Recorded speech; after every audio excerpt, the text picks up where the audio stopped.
Hello, can you hear me? Testing, testing. Can you hear me? Somebody give me a sign. All right. Hey, Angie. I suspect that there's other people around the table with you. I think I saw Julie there. Got a couple folks joining in here shortly in the Hanover office. We're here in person so that we can all share the materials here. And Crystal's joining us from home. So thank you all for taking the time to get together and work with us to deepen your understanding of the contract, enhance your professionalism. Brief sidebar. Has anyone heard about this lawsuit that happened yesterday? Show of hands. Anybody? Can anybody tell me what the show me on your fingers how many zeros are involved in that? There's not enough fingers. Not enough fingers to show, Terry said. $5.2 billion. So that's gonna get, I think, all of the brokerages in the world to pucker up a little bit and to concentrate a little bit on professionalism. I think we all need to do that. And this is the first step. Thank you all for taking it. Okay, I'm going to get here and I am going to share a couple of things.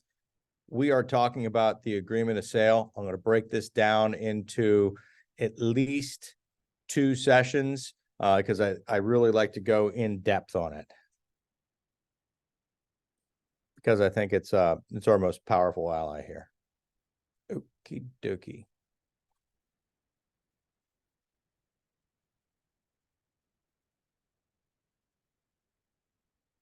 Get my share screen up.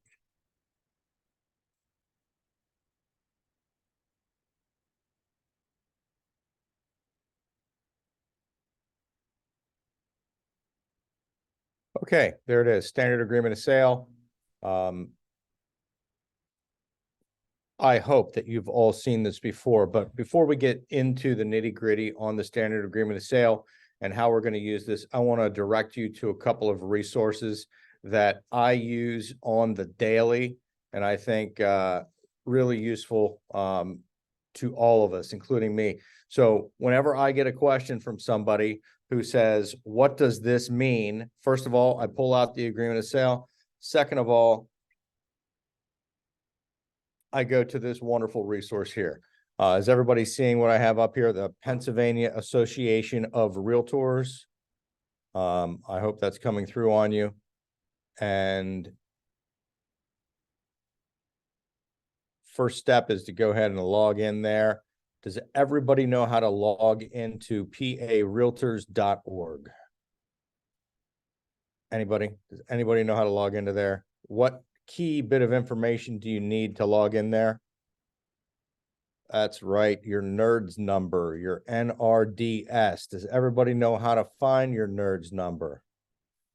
If you try to log in here, it will give you a lookup wizard, and it can help you track down your NERDS number. I save it with my passwords. If you still get a paper copy of the Realtor magazine, it's actually on the mailing label. Your NERDS number is on that mailing label. It's this one here that is about that long. It has a bunch of zeros. So check that out. Once you have that, you can log in. You can see all kinds of stuff, including events, standard forms, opportunities for education, etc. So what we're going to do is go up here at the top right corner. You can type in any topic that comes up in your day-to-day, practice of real estate. I know that Julie is a firm believer in PA Realtors. I do all the time. I go here a lot to work on meeting agendas and training topics. And if I have a topic that's come up, I want to research it a little bit, I can just type it in there.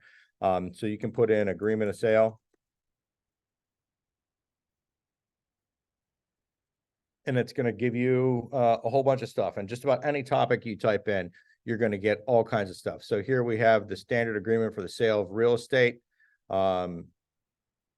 You can see that you have the standard forms.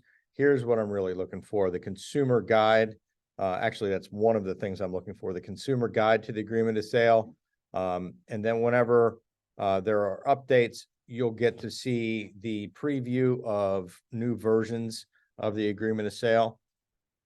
But click on one of these, click on the standard agreement of sale.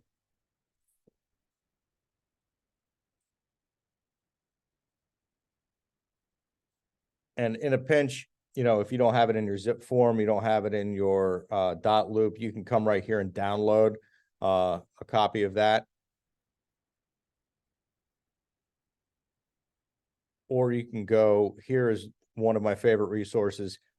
Every form in the library, with very few exceptions, will allow you to view the guidelines right there. And in this case, I have already downloaded that. I want to show you what fun we're dealing with here. We have the ASR guidelines for 2023. Anytime they update the form, they'll update the guidelines, and you can see what we're dealing with. So it's going to give you a really solid breakdown, table of contents, everything.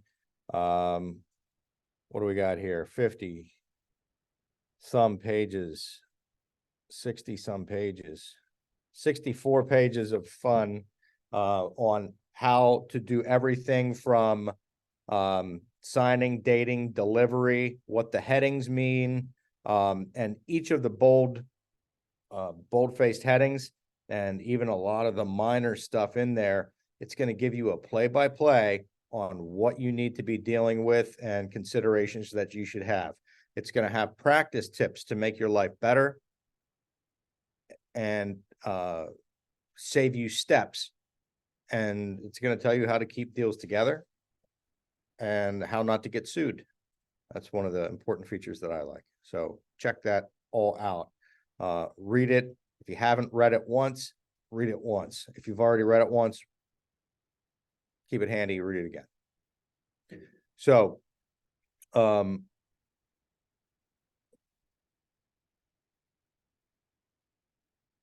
sorry, hit too many back arrows.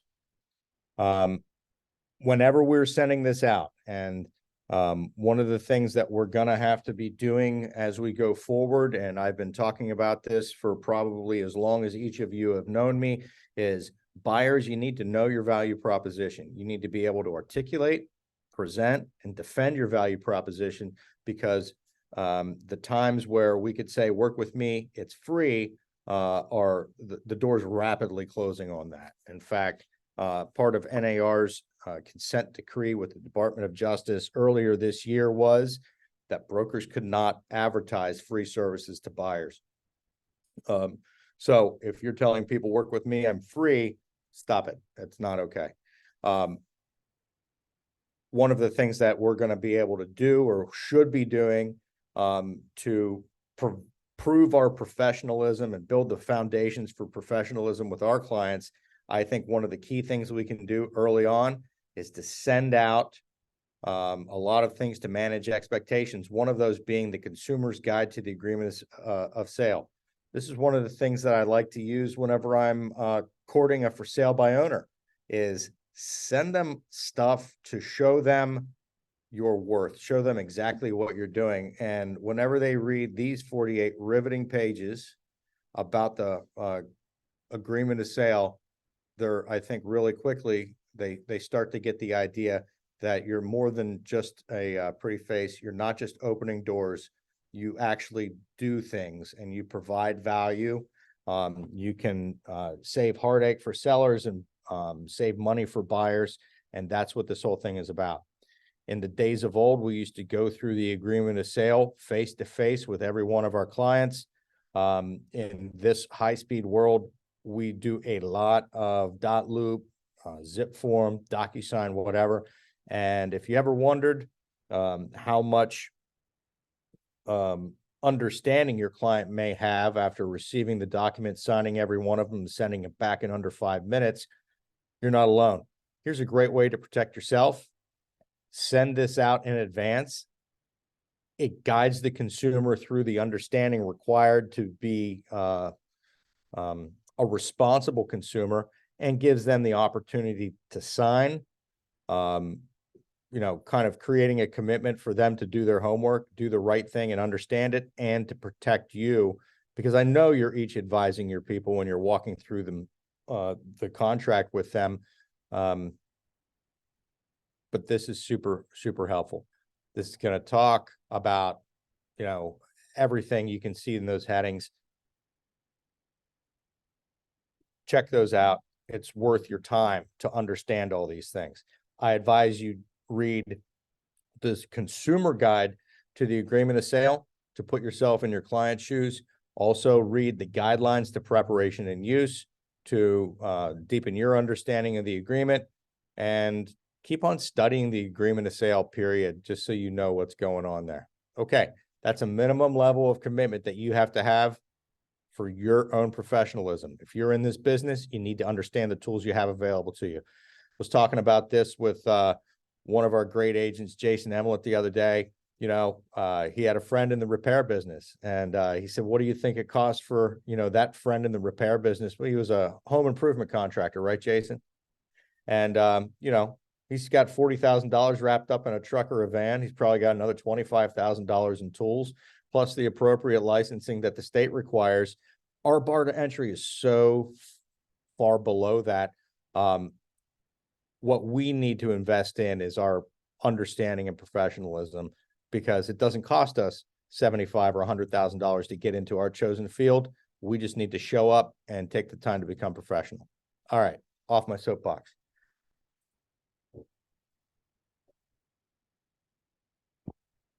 Everybody just kind of looks at page one, says, whatever, yada, yada, yada. It's just a cover sheet. But the more you're in this business, and the more oddball mistakes you see, the more you understand that this is really one of the pivotal parts of the agreement.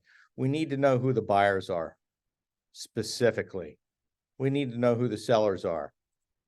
Why might one of these be confusing? And if anybody wants to unmute and make this a interactive session, I'd love it. But what might be, not so cut and dried about a particular buyer or seller? Anybody? LLC? Yes, you're right. It could be an LLC. What if it were an estate, or somebody signing on behalf of a disabled relative, like a POA? We need to make sure that we have those things noted here. If this is a buyer with a yet to be determined LLC, we should talk to the powers that be to make sure that we're putting that in there correctly. Probably not or assigns. A lot of people don't like to see or assigns there, because it could mean that this is going to be a wholesale property. That buyer might flip that paper out, and that might not be what your seller is looking for. That introduces a whole nother level of risk to your seller. On the seller side, if this is an estate, I would really like to see estate of John Smith by John Smith Jr., executor or administrator. And if we have either an LLC, some other corporate entity, or an estate on either the buyer or seller side, there's going to be paperwork required by the title company to verify that whoever is signing the paper has the authority under the law to sign that paper, so that this isn't some weird shell company for some weird shell company. We just want to make sure that whoever's signing the paper has the right thing going on. Onto the property itself. Imagine me shaking you by your shirt right now, saying, know what you're selling. I want you to know what you're selling, people. And this is where you define what you're selling. That's the address. That may be no mailbox. That may be 00 Spring Road. That may be 100 through 110 Spring Road.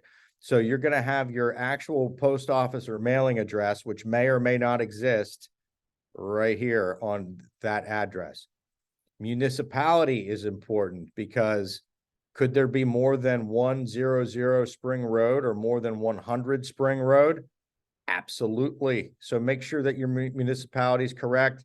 Your zip code is correct as can be. Your county is correct, and your school district is correct as you can make it. Why is that important? Because you never know. It's not a problem until it's a problem. And if there is more than one parcel being offered for sale, please make sure that there is more than one parcel reflected here.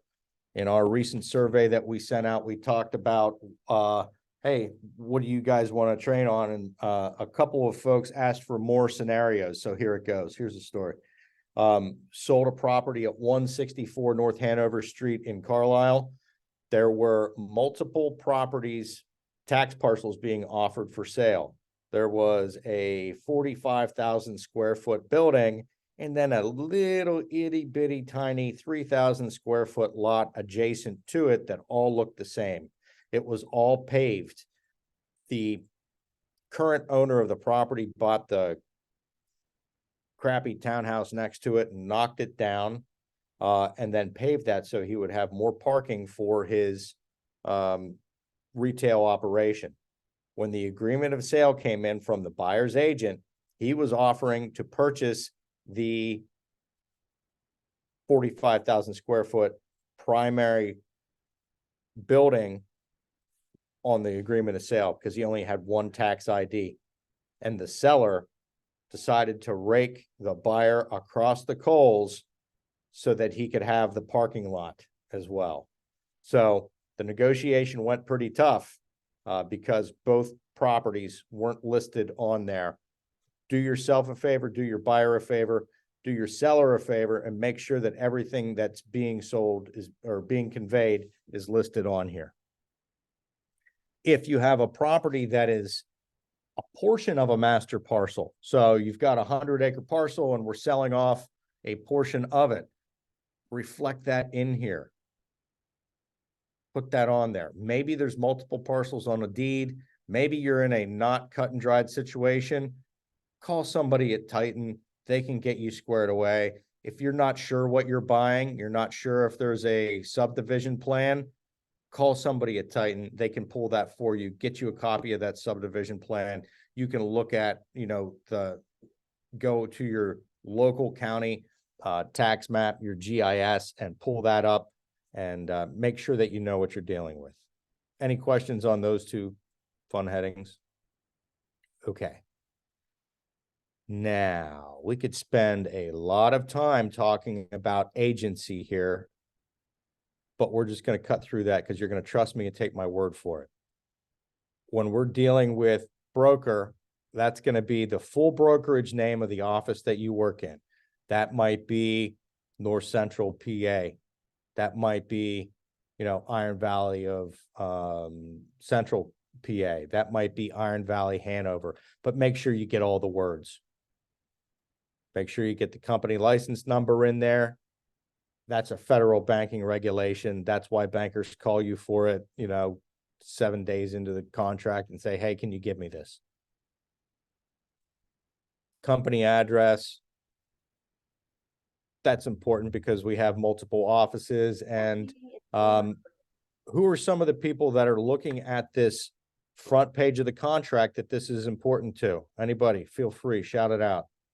Unmute, tell me about it. For like where to take the deposit check to. So a lot of times they're going off of that address. Yeah, super. Yep, absolutely. They, where are we going to make the deposit check? Also, this is a cover sheet for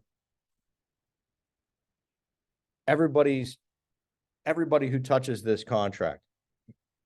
The loan officer, the loan processor, the bank appraiser, the title company. And it's especially important for the title company to have this information because they're going to write the check based on this. And sometimes checks get screwed up. They get made out to the wrong people because the address isn't included, and that's often how they differentiate amongst our offices.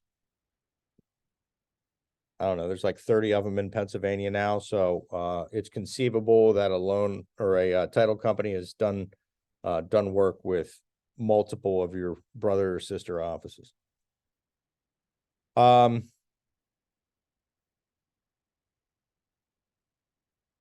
Right side of the top block, that's going to be your buyer's information or the buyer's agent information. If that's Iron Valley buyer, that broker buyer, then that's going to be your information there, including your state license,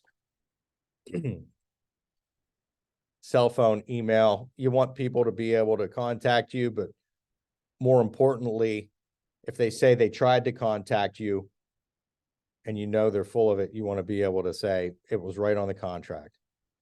Now, little note about agency here. If Julie or myself are involved in a transaction that you are on the other side of, as your brokers, that is automatically a dual agency situation on both sides of this block. Not just the broker side, both sides. Because you, as an agent, are an extension of Julie and myself.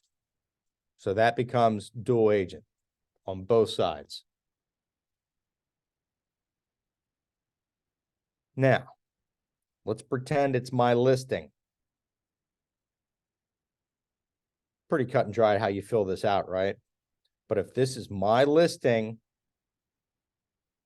and a buyer walks in to an open house or calls me off a sign and says, I absolutely must have this home. Will you prepare the contract for me? This is a total stranger to me. I have a long-standing relationship built on time and trust with my seller.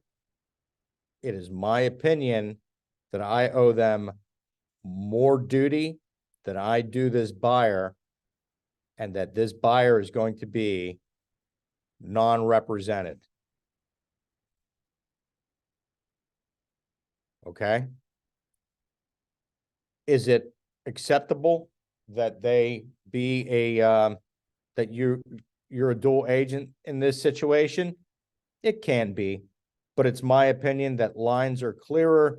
It's easier to explain to people that in this case, I work for the seller. It doesn't change my obligation to deal with you honestly and in good faith. I have to disclose to you any material defects I know about the property, but I work for the seller here. I can absolutely assist you in the preparation of an agreement of sale to help you purchase this property.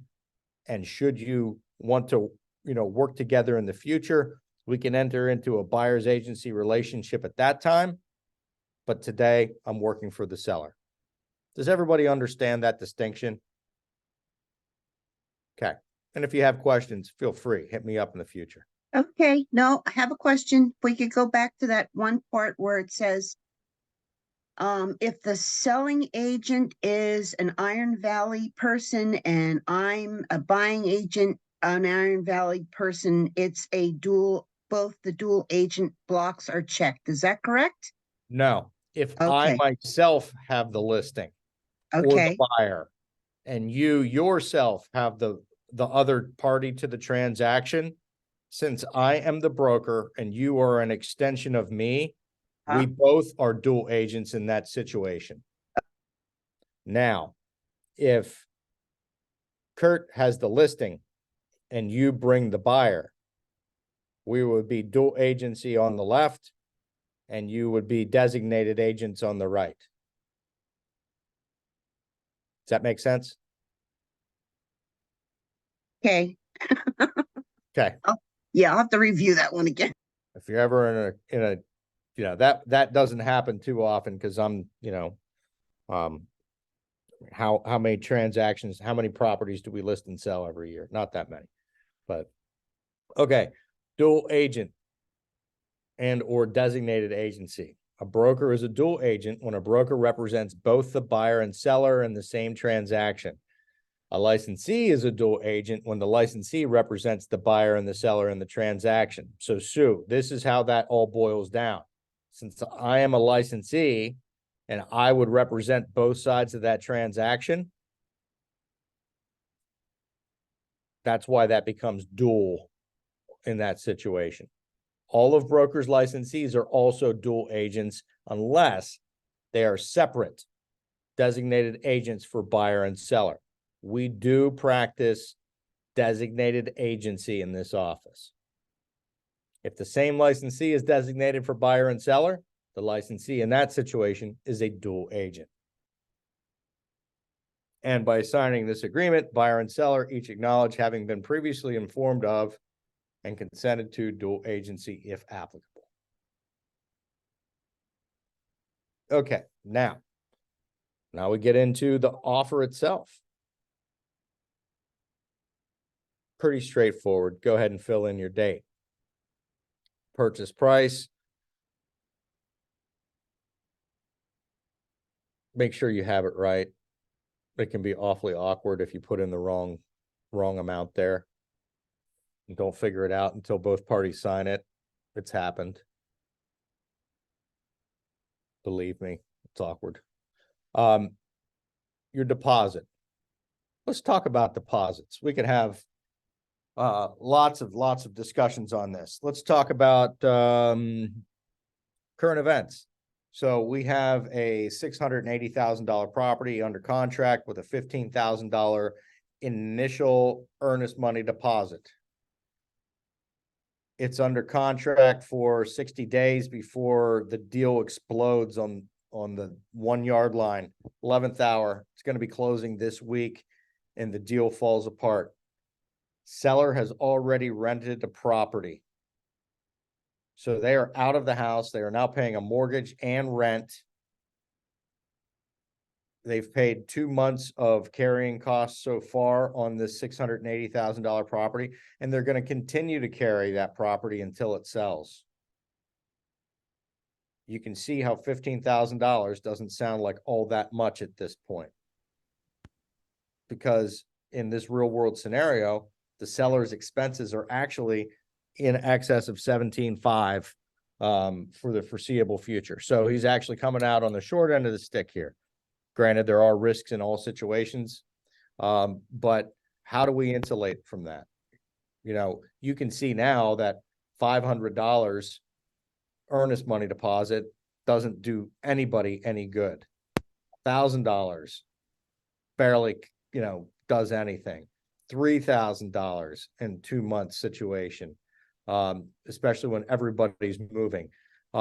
Put some actual consideration if you are the listing agent into what this earnest money deposit really means. And if the buyer insists on putting down a small earnest money deposit, you should really think hard about checking that box further back in the contract, which designates that as liquidated damages. And we'll talk more about that when we get there. So you can make an initial deposit. You can make additional deposits within several days. Can anybody tell me about a scenario where that might be useful?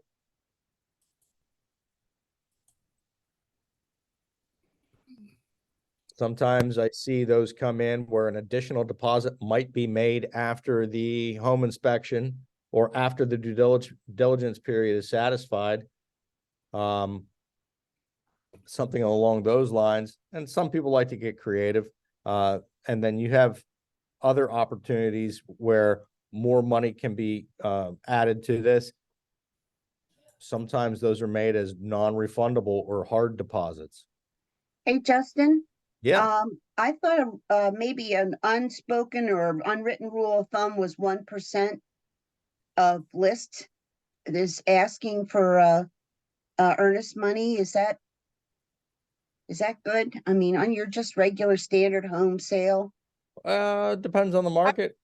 2%. I think it makes your buyers a little bit more serious, like, cause I've had some recently that are so wishy-washy and they only put a little bit and then they can just walk from it.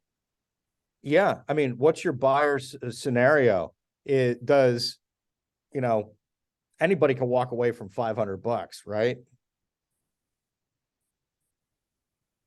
Not anybody. I mean, that's real money to some people, but if they're buying a house, I mean, honestly, $500 is really not enough to stop anybody from doing anything.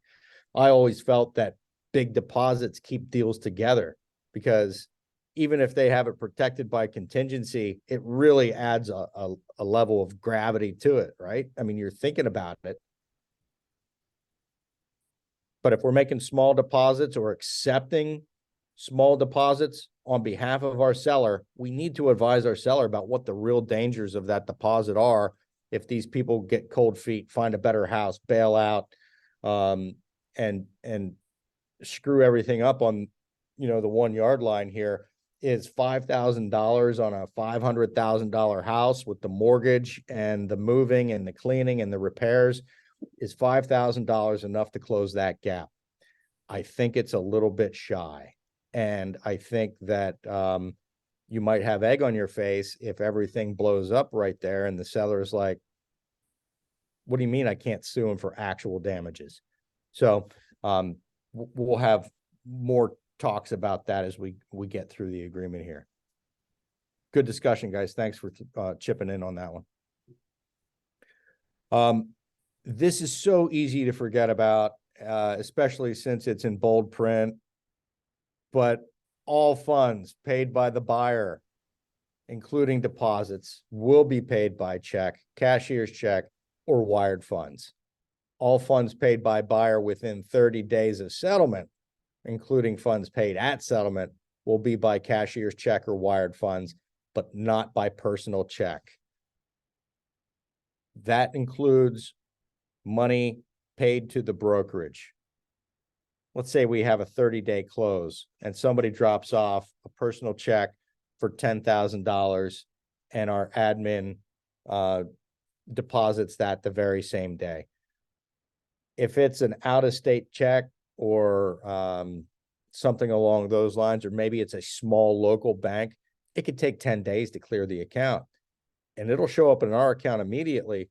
We won't know that it's a fraud or that it's a bounce check until it gets presented to the originating institution.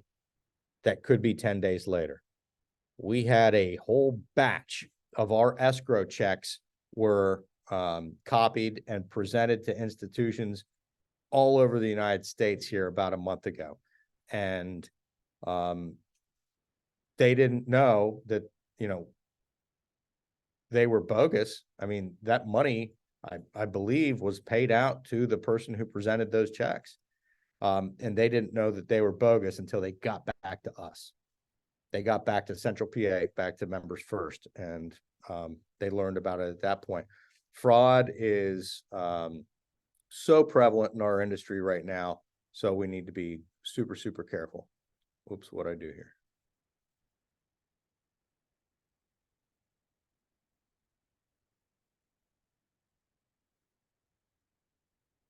Sorry, guys, my computer's catching up here. I don't know what I did there.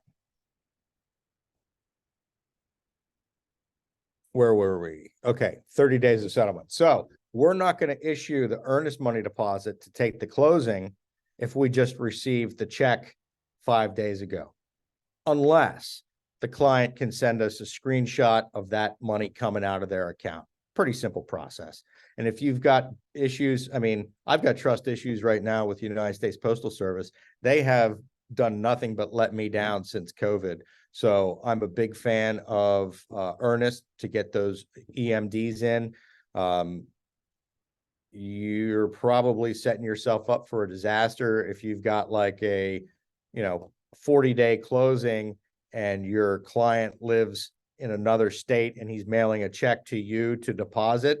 That's gonna, it's much easier to just send them that request through Earnest. And if you need to know how to do that, we're happy to show you. It's a piece of cake. It's like Venmo for real estate. Same process. It uses the same authentication process. What am I doing here? Sorry, guys.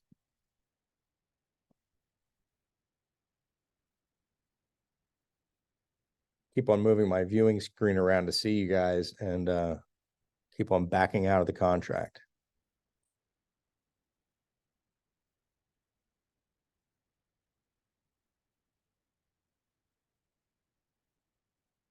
Okay. Deposits made regardless of form of payment will be paid in US dollars to broker for seller unless otherwise stated here. We have a bunch of folks who are with us who at their last brokerage, there was a policy not to hold the EMD on listings. I really don't care who holds the EMD. I really don't, as long as it's a broker or if it's a title company, we have an escrow agreement in place which holds that title company to the same standards as a Pennsylvania licensed broker.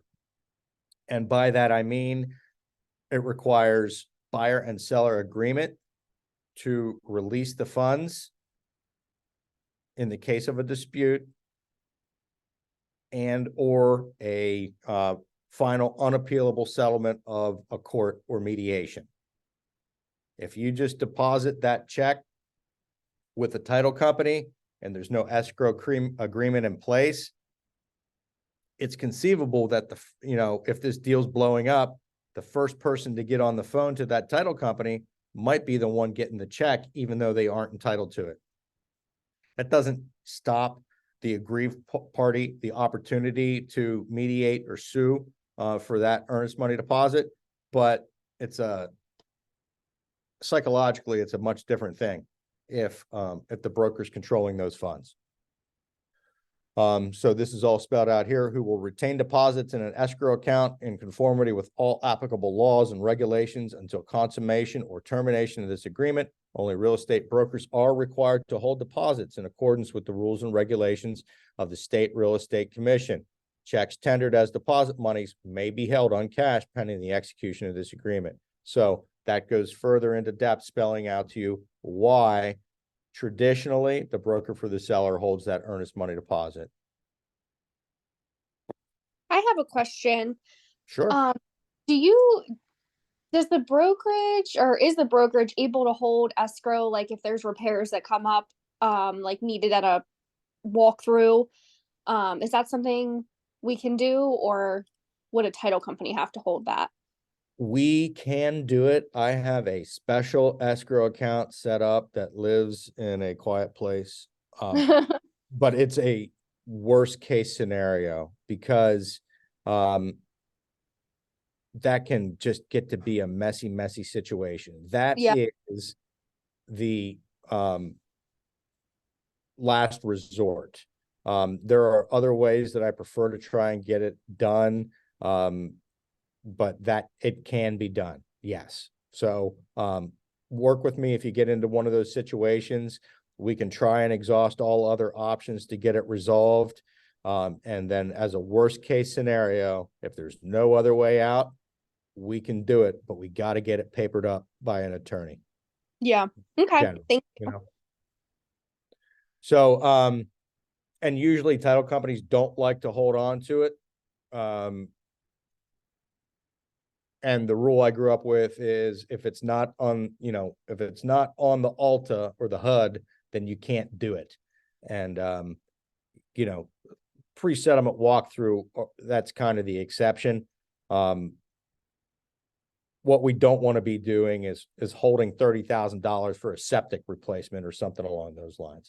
Those are going to be, lender approved escrows there. So, settlement date that's cut or dry. We should not cut and dried. We should not have TBD on there. The TBD or to be determined portion of it is on or before if buyer and seller agree.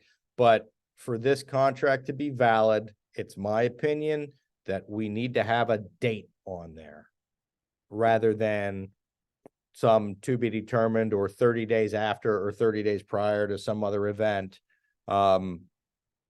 it's much more enforceable if we have an actual calendar date on there. Settlement will occur in the county where property is located or in an adjacent county during normal business hours unless buyer and seller agree otherwise. You can close in Atlantic City at midnight if everybody's on the same page.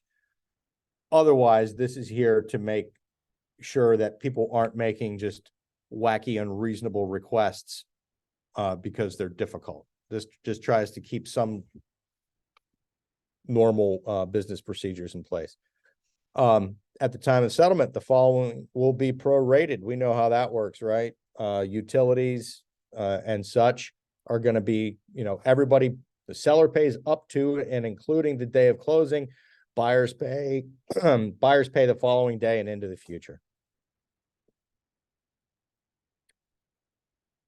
This is on here just the breakdown. You live in Pennsylvania, there's crazy tax bills coming out at odd times of the year. Conveyance from seller will be fee simple deed of special warranty unless otherwise stated here. What are some of the otherwise stated here options?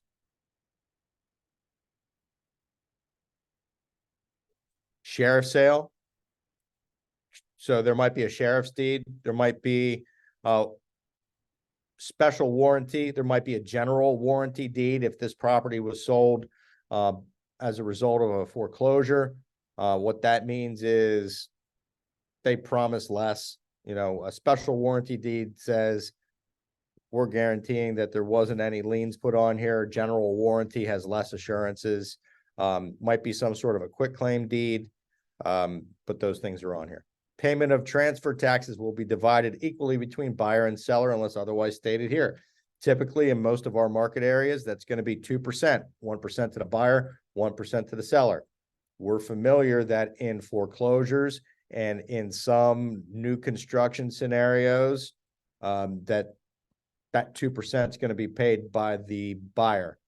Maybe your buyer is trying to find a way to sweeten the pot for the seller and they volunteer to pay it, but you want to make sure that that's noted on here.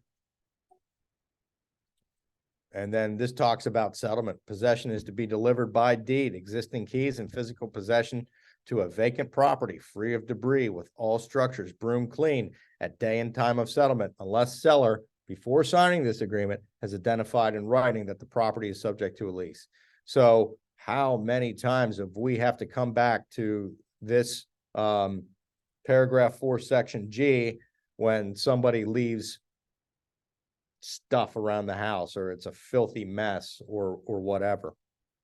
If the seller has identified in writing that the property is subject to a lease, this talks about how that's to be conveyed.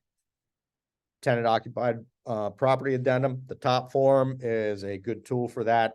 I'm not going to get too far into the weeds on this one. Maybe we'll do oh, yes, Carolyn.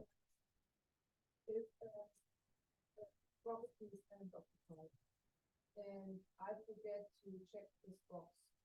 Does it use automatically that seller does not have to give me the security deposit? Okay, the question for those at home who aren't able to hear this, Carolyn asked if we have a tenant occupied property and we neglected to identify the use of the tenant occupied property addendum.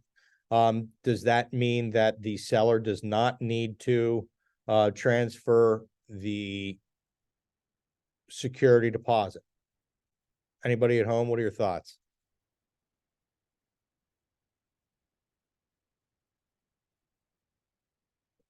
I don't think that changes any obligation to do the right thing, because this contract states right here, possession is to be delivered by deed, existing key. Wait, let me get on to the next thing. Seller will not enter into any new wait, no, previous line. So that's line number 46, Carolyn. It says together with security deposits and interest, if any. So contract protects you in that case. Sorry for the sideline, guys. So Date and time is of the essence. You know, that's a legal term, right? That means that the date and the time are essential to this contract. That's a pivotal point here.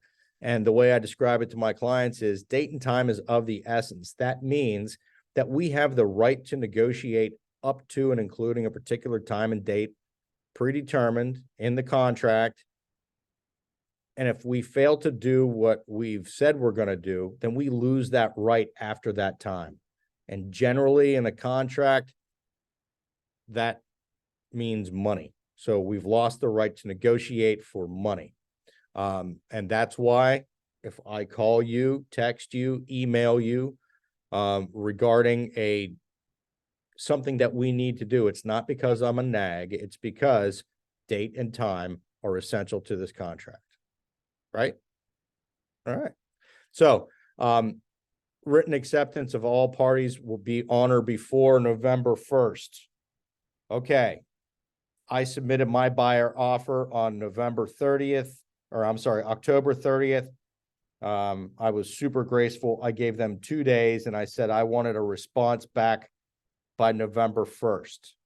So when do they have to get back to me, Jason? By midnight, right? So sometime on November 1st. What happens if they don't get back to me by midnight on November 1st?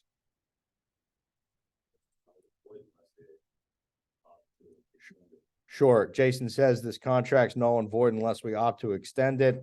I would say that it's voidable, right?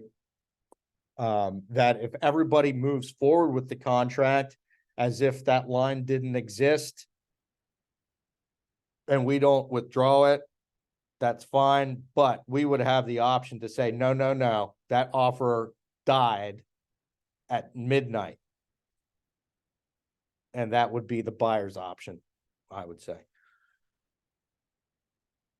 How many times does that happen in a multiple offer situation, right? We write an offer on a Friday, showings continue through Sunday. Do we go and update these things? Maybe, maybe not. Okay. Yeah. So settlement date and all other dates and times.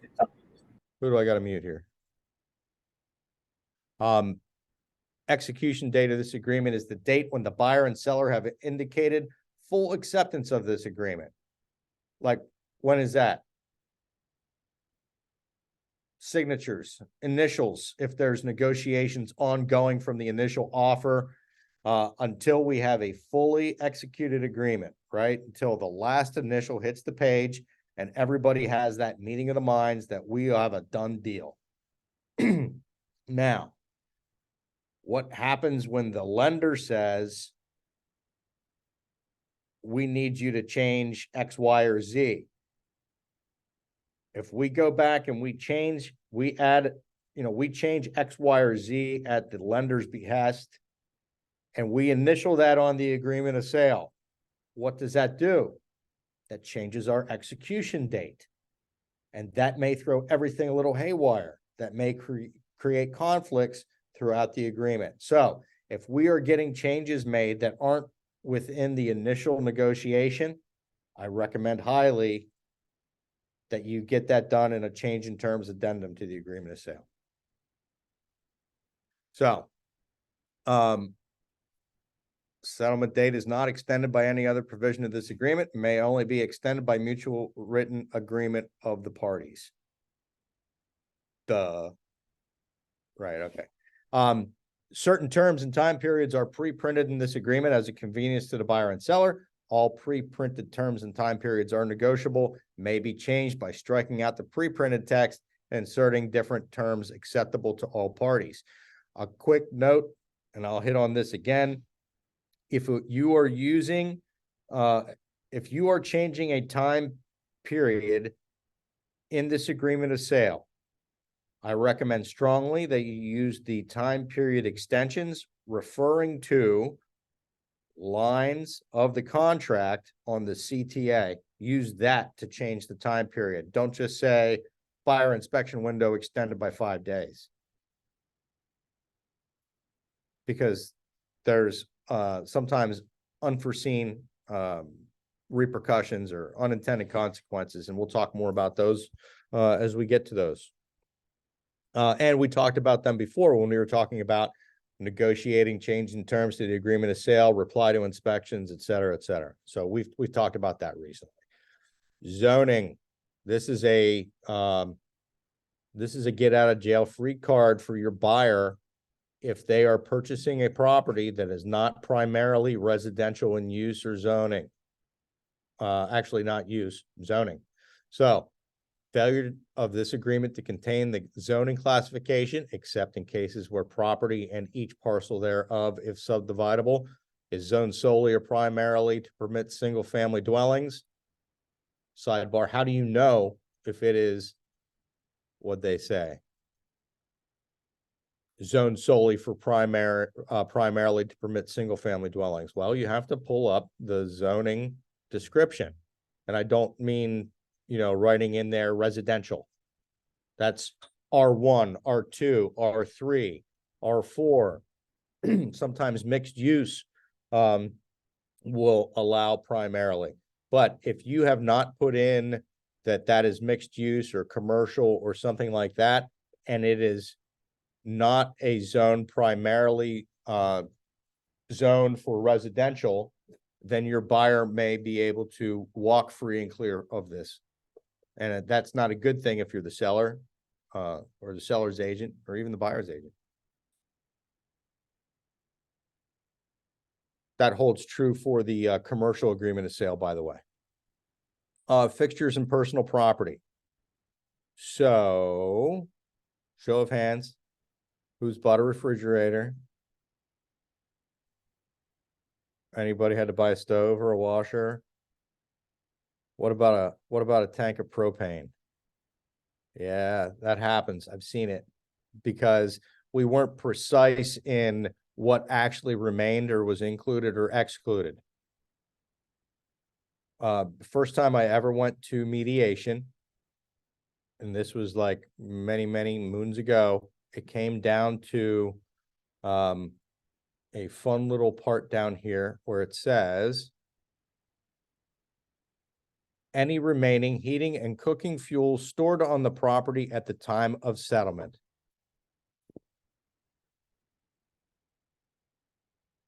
It was a leased propane tank. And the propane company showed up and actually filled the tank and sent a bill for the full tank to the buyer and reimbursed the seller for their portion of the tank that was already filled. Okay. The buyer said, no. Those heating fuels, regardless of ownership of the tank, were on the property at the time of closing. What do you think? Think it could have been handled if young Justin had written in there to include propane fuel or including, whatever. So I know we get so excited when we're writing an offer. I still get excited whenever I write offers, and I sometimes forget all of the little teeny tiny details, but I urge you to take a step back, look at the MLS sheet, remember what it was like when you walked through the property, and have those discussions with your clients. Like, how do you feel about these things and those things? And what about this? And what about that? Have those heads up conversations now, so it's not a property or a problem when you sell the property, because working hard on a difficult transaction is tough, right? It's so much better than working hard to not get paid after something's already closed and you end up doing 2 and 3 times the work and you've already gotten paid on it. This is just charity at that point. So if you manage everybody's expectations and have these conversations up front, it's not a big deal. So the seller's not entitled to any reimbursement, according to this, any credit for the remaining heating fuels stored on the property, whether the tank is rented or not. The buyer just needs to go create an account, and then whenever he runs out, he gets it filled up again. Where are you reading? Where are you reading that? I'm reading, and any remaining heating fuels stored on the property at the time of settlement is going to be included in the Right. sale. And the Okay. client's point was, yeah, those tanks, I mean, that was on the property. The Yeah. seller said, whoa, whoa, whoa, that was in a tank that I disclosed was leased and not owned.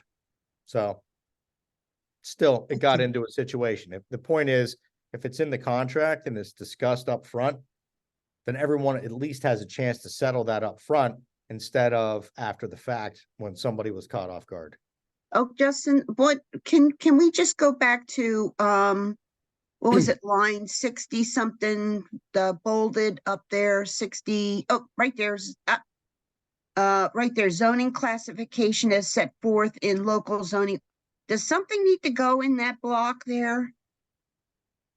Yes, I recommend it strongly if, especially, it is not zoned solely or primarily to permit single-family dwellings.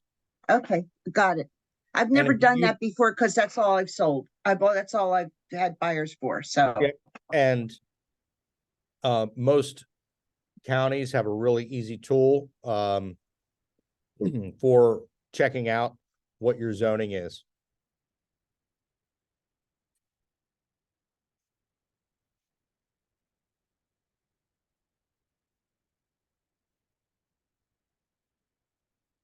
Okay. I think this is a great time to stop because buyer financing and mortgage contingency is a whole thing. And we've already been talking for an hour. You guys are probably a little bit zoned out at this point. So I want to hit on this fresh when you can grasp it, because this is the one section when coupled with appraisals and escalations, et cetera, that I get the most questions. And I want you guys to have a good grasp of this. Before we shut it down, do you have any other questions or anything else that you want to talk about?